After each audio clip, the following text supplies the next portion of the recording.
Hey guys, আপোনালোক সকলোকে মোৰ ফালৰ পৰা দিৱালীৰ বহুত বহুত শুভেচ্ছা যাচিলোঁ।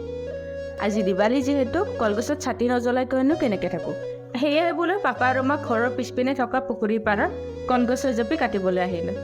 গাঁৱৰ এইটো পৰিৱেশ মোৰ বহুত ভাল লাগে।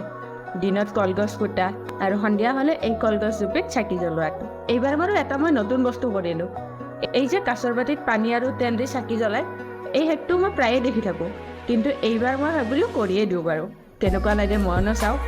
কিন্তু কৰি উঠি দেখিলোঁ বহুত ধুনীয়া দেখা হৈছে। বাৰু এইবোৰ কৰি উঠি সন্ধিয়া হোৱা চাকি বন্তি জ্বলাবলৈ আহিলোঁ। চাওকচোন তিনিওজনী ইমান সুন্দৰকৈ চাকি জ্বলাইছে।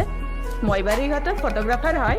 বাৰু চাকিখিনি জ্বলাই ভাইটিয়ে বম ফুটোৱা ষ্টাৰ্ট কৰিয়ে দিলে। মইনো পিছে কিয় পিছ পৰি থাকোঁ, সেয়েহে বোলো ভাইটিৰ লগে লগে ময়ো ষ্টাৰ্ট হৈ গ'লোঁ।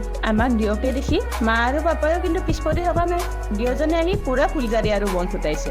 ভাইটি আৰু মই কিন্তু এটাৰ পিছত এটা বম জ্বলাই আছোঁ। দেৱালীটো মই সেইকাৰণে ভাল পাওঁ। এই সকলো পিলে ইমান লাইট, চাকি আৰু এই এসপ্তাহ আগৰ পৰা যে বোমৰ শব্দ, বাপৰে, এইবোৰ দেখি মনটো কিবা এটা ভালে লাগি যায়, নহয়নে বাৰু?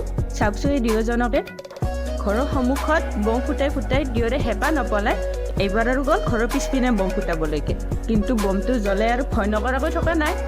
বমটো জ্বলাই যিহে দৌৰ মাৰিলে, এইবোৰ সি হাঁহি থাকিবই নোৱাৰা হৈ গ'লো গোটেইকেইজনে। বাৰু এতিয়া ঘৰত দিৱালী পালন কৰি ভাইটি আৰু মই বোলো অলপ ৰাস্তাই ফুৰি আহোঁগৈ। ৰাস্তাৰ পিনে ওলাই আহোঁতে আহোঁতে কেতিয়া মামাহঁতৰ ঘৰ আহি পালোঁ গমেই নাপালোঁ। ইয়াত আহি চাওক যে মামাই ৰুমত বহি খেলা চাই আছে। দিৱালীৰ দিনা আৰু ঘৰত তেনেকৈ থাকিলে ভাল লাগেনে বাৰু? সেয়ে বোলো মামাকো বম ফুটাবৰ কাৰণে বাহিৰলৈ ওলাই লৈ আহিলোঁ।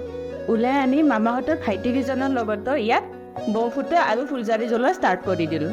ইয়াতো পিছে এটা ফানি কাম কৰিছোঁ।